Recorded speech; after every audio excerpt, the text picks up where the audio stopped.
ಮುಖ್ಯಮಂತ್ರಿ ಅಹಿಂದ ನಾಯಕ ಸಿದ್ದರಾಮಯ್ಯ ಅವರಿಂದ ಮುಖ್ಯಮಂತ್ರಿ ಸ್ಥಾನವನ್ನು ಇವರು ಕಸಿದುಕೊಂಡಂಗಿದು, ಕಿತ್ಕೊಂಡಂಗೆ. ಮುಖ್ಯಮಂತ್ರಿಗಳು ಕೊಟ್ಟಂಗಲ್ಲ ಇದನ್ನು, ಇವರು ಕಿತ್ಕೊಂಡಂಗೆ. ಆದರೆ ಒಂದು ಅಪ್ರಿಷಿಯೇಟ್ ಮಾಡಲೇಬೇಕು, ಮುಖ್ಯಮಂತ್ರಿ ಸಿದ್ದರಾಮಯ್ಯನವರು ಕೊಟ್ಟ ಮಾತಿಗೆ ತಕ್ಕಂತೆ ನಡೆದಿದ್ದಾರೆ. ಮಾತು ತಪ್ಪದ ರಾಮಯ್ಯ ಆಗಿಲ್ಲ, ಮಾತಿಗೆ ಬದ್ಧ ರಾಮಯ್ಯ. ಸಿದ್ದರಾಮಯ್ಯ ಕೊಟ್ಟ ಮಾತಿಗೆ ಬದ್ಧ ರಾಮಯ್ಯ ಆಗಿದ್ದಾರೆ. ಹಾಗಾಗಿ ಸಿದ್ದರಾಮಯ್ಯನವರ ಈ ಒಂದು ನಡೆಯನ್ನು ನಾವು ಅಪ್ರಿಷಿಯೇಟ್ ಮಾಡೋದಾದ್ರೆ ನೆಕ್ಸ್ಟ್ ಸಿದ್ದರಾಮಯ್ಯ ಏನು ಮಾಡ್ತಾರೆ, ಮುಂದಿದೆಯಾ ಮಾರಿ ಹಬ್ಬ? ನೀವು ಹೇಳಿರೋ ಪ್ರಕಾರ ಮುಂದಿದೆಯಾ ಮಾರಿ ಹಬ್ಬ ಅನ್ನೋದು ಈಗ ತೀವ್ರ ಕುತೂಹಲಕ್ಕೆ ಕಾರಣ ಆಗ್ತಾ ಇದೆ ನಿಶ್ಚಿತ.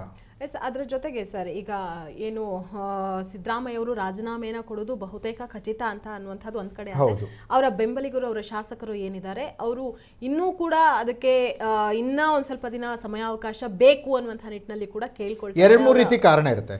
ಒಂದು, ಅವರ ಜನಪ್ರಿಯ ನಾಯಕರು ಮುಖ್ಯಮಂತ್ರಿ ಸ್ಥಾನದಿಂದ ಕೆಳಗಿಳಿದು ಮಾಜಿ CM ಅಂತ ಅನಿಸ್ಕೊಳ್ಳೋದು ಅವರಿಗೆ ಹಿಂಸೆ ಆಗ್ಬೋದು ಮೊದಲನೇದಾಗಿ. ಎರಡನೇದಾಗಿ, ಕೆಲವೊಂದು ಫೈಲ್ಗಳಿರ್ತವೆ, ಪೆಂಡಿಂಗ್ ಇರ್ತವೆ, ಅದನ್ನ ಕ್ಲಿಯರ್ ಮಾಡ್ಕೊಂಡು ಬಿಡೋಣ, ಒಂದು ವಾರ ಮುಂದುವರೆದ್ರೆ ಇವೆಲ್ಲ. ಅಂದರೆ ಮುಖ್ಯಮಂತ್ರಿ ರಾಜೀನಾಮೆ ಕೊಟ್ಟರೆ ಇಡೀ ಸಂಪುಟ ರಾಜೀನಾಮೆ ಕೊಟ್ಟಂಗೆ. ಸಚಿವರೆಲ್ಲ ರಾಜೀನಾಮೆ ಕೊಡಬೇಕಂತ ಇಲ್ಲ. ಮುಖ್ಯಮಂತ್ರಿ ರಾಜೀನಾಮೆ ಕೊಟ್ಟರೆ ಆ ಸಚಿವ ಸಂಪುಟ ಸಹೋದ್ಯೋಗಿಗಳ ಸಮೇತ ಮುಖ್ಯಮಂತ್ರಿಗಳು ರಾಜೀನಾಮೆ ಕೊಟ್ಟಂಗೆ, ಕ್ಯಾಬಿನೆಟ್ ರಿಸೈನ್ ಮಾಡ್ದಂಗೆ.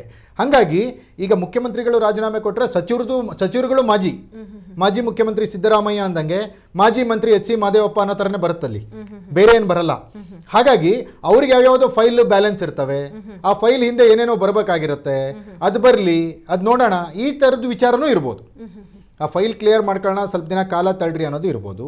ಅಥವಾ ನಮ್ಮ ನೆಚ್ಚಿನ ಮುಖ್ಯಮಂತ್ರಿ ಮಾಜಿ ಆಗೋದನ್ನು ನೋಡ್ಲಿಕ್ಕಾಗ್ತಾ ಇಲ್ಲ ಅನ್ನುವಂಥದ್ದು ಇರ್ಬೋದು. ಈ ಕಾರಣಗಳಿಂದ ಅವರ ಪರಮಾಪ್ತ ಸಚಿವರು ಅನ್ನೋರು ಏನಿದ್ದಾರಲ್ಲ, ಆ ರೀತಿ ಹೇಳಿಕೆಗಳನ್ನು ಕೊಡ್ತಾ ಇರ್ಬೋದು ಅನ್ಸುತ್ತೆ.